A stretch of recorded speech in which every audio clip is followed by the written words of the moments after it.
Welcome everyone, my name is Brendan Snyder. Thank you very much for joining me. If you're new to my channel and you haven't already hit the subscribe button, I'm attempting to reach my goal of 1,000 subscribers, and if you could click that button, I would greatly appreciate it. Alright, I've been doing a lot of reviews recently of new releases, so I thought I'd jump back and do something a bit classic here, and we're going to take a look at the Aerosmith box set Pandora's Box. It's a 3 CD box set that came out November 19th of 1991 on the Columbia Records label, and covers their first decade from 1972 to 1982, and was released at the time to capitalize on their newfound success that they were having with Geffen Records, sort of their second career at that time.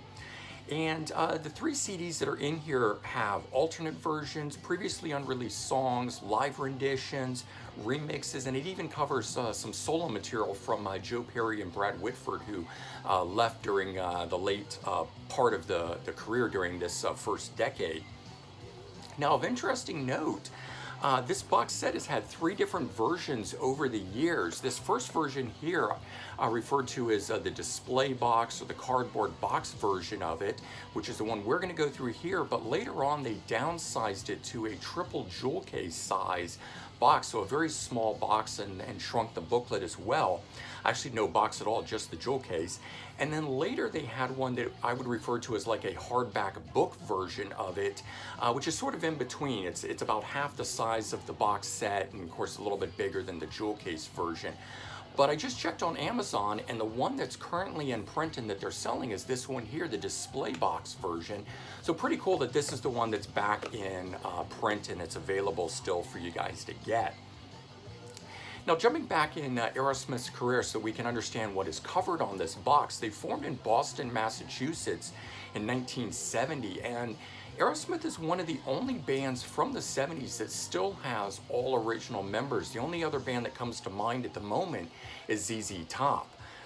So they signed to Columbia Records in 1972 and released their debut album, the self-titled Aerosmith, in 1973. It was actually January 5th, 1973, so you know, sometimes it's thought of as a 1972 album, but in fact is a 1973 album. It went double platinum and featured the big hit Dream On it. Their follow-up, Get Your Wings, which came out in 1974, and this one here is the first one produced by Jack Douglas, who would go on to do many albums with them, and it featured the song Same Old Song and Dance and Train Kept a Rollin', and ultimately went 3 times platinum. Their third album, Toys in the Attic, which came out in 1975. This one here has the song of the same name, Toys in the Attic, on it, as well as Sweet Emotion and Walk This Way. Of course, Walk This Way would later be covered by Run DMC and feature Steven Tyler and Joe Perry in it, which would help boom or give them that push in the 1980s again. And then in 1975, Rocks came out, and this one here featured Back in the Saddle and Last Child on it and went 4 times platinum. So you can see at this point here, they're just really exploding in terms of size and album sales and popularity. But then in 1977, Draw the Line is released, and by this point here, the band is heavily into drugs. That's by all accounts stated in their memoirs. It features the title track of the same name on it, and went double platinum. But this is where things really started to turn for them. So during the recording of the next album, Joe Perry leaves the band and is replaced by Jimmy Crespo. Now, Joe Perry would go on to release 3 solo albums under the Joe Perry Project. Let the Music Do the Talking, which is what we got playing on in the background here, and of course that song there would be the lead single off the Done With Mirrors album, the first Geffen Records release in the 80s. And then I've got the Rock and Rolls Again, and Once a Rocker, Always a Rocker, a personal favorite of the 3 of those albums. And so Night in the Ruts came out in 1979, which featured Jimmy Crespo on it. Joe Perry was on the record. He still had done some recording for it. And the album featured the song No Surprise and a cover of the Shangri-La song Remember Walking in the Sand. Ultimately, the album did go platinum. And then during the recording of the follow-up record, Brad Whitford would leave the group. He would ultimately do a collaboration album with Derek St. Holmes from Ted Nugent Band. So the Whitford St. Holmes album came out, and his replacement in Aerosmith was Rick Dufay. And they recorded the 1982 album Rockin' a Hard Place. And this one here featured the song Lightning Strikes, and ultimately went gold, but it didn't go gold until 1989 when they were well into that second resurgence on the Geffen Records label. And of course, as we all know the rest of the Aerosmith history, the band would of course reform in 1984, be signed to Geffen Records, have a second career and be really big, you know, returning to the tops of the charts, and ultimately go on to sell 150 million records worldwide. But let's take a look at this box set here. So, as I said, it's a 3 CD box set of the Columbia years spanning from 72 to 82. It's got 52 tracks on it, 24 of which are previously unreleased or rare. And ultimately, the box set did go platinum. So I'm going to give you a quick run through of these tracks. Disc 1, which has 15 tracks on it. The first song on it, When I Needed You, is a pre-Aerosmith Steven Tyler song from his band Chain Reaction back in 1966.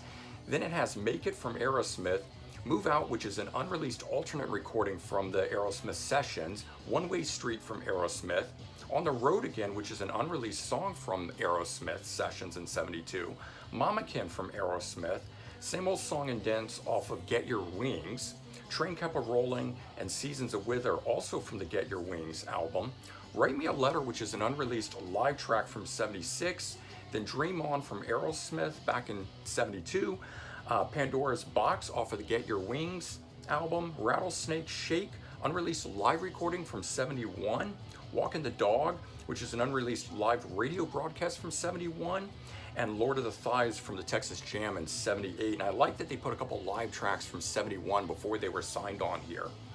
Disc 2 has 18 tracks, and it's got Toys in the Attic from 1975, Round and Round from Toys in the Attic, and then an unreleased instrumental song, Crawl With Me, from 1977, You See Me Crying from Toys in the Attic, Sweet Emotion from Toys in the Attic, No More No More from Toys in the Attic, and also Walk This Way from Toys in the Attic. Then I Want to Know Why, which is an unreleased live version from Texas Jam in 78, Big 10-inch also from the Texas Jam, Rats in the Cellar off of Rocks in 76, Last Child from Rocks, All Your Love, which is an unreleased song from 1977. Then we get Soul Saver, an unreleased rehearsal from 75, Nobody's Fault off of Rocks from 76, Lickin' a Promise also from Rocks, Adam's Apple, an unreleased live version from 77, Draw the Line, which is a remix from the album in 77, and then Critical Mass from Draw the Line. Disc 3 has 19 tracks, and it's got Kings and Queens, an unreleased live version from 78, Milk Cow Blues from Draw the Line, I Live in Connecticut, which is an unreleased rehearsal in 1979, 3 Mile Smile from Night in the Ruts in 79, Let It Slide, which is an unreleased song from Night in the Ruts, Cheesecake from Night in the Ruts, Bone to Bone from Night in the Ruts, No Surprise also from Night in the Ruts, Come Together, which is off the Greatest Hits, that's the Beatles cover, Downtown Charlie, which is an unreleased song that was recorded in 78, Sharpshooter, which is off of the Whitford St. Holmes album, the one that is Brad Whitford and Derek St. Holmes. So see, they covered that there, which is really great. And then Shithouse Shuffle, which is an unreleased rehearsal from 79. South Station Blues from I've Got the Rock and Roll Again, which is the Joe Perry project. And then Riff and Roll, which is an unreleased song from Power Station Studios in New York City in 1981. Jailbait off of Rockin' a Hard Place in 82. Major Barber, this one's an unreleased alternate version that was recorded in 1971, so before the 72 album, which is pretty cool.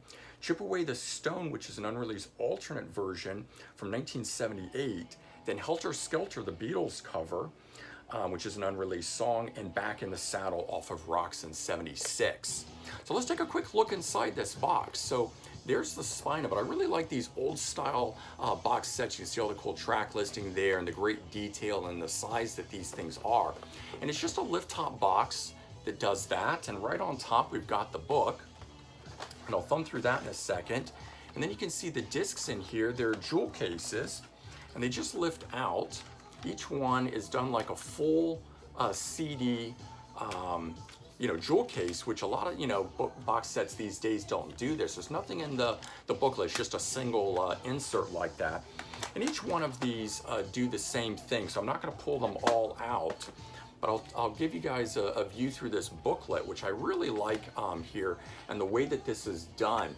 It gives a nice history of the band, but it also has other cool things within it. It's got little excerpts and quotes from other famous musicians in here about their influences and remembrances of Aerosmith and whatnot. This also has interviews and quotes by the members of Aerosmith, which is really cool in here.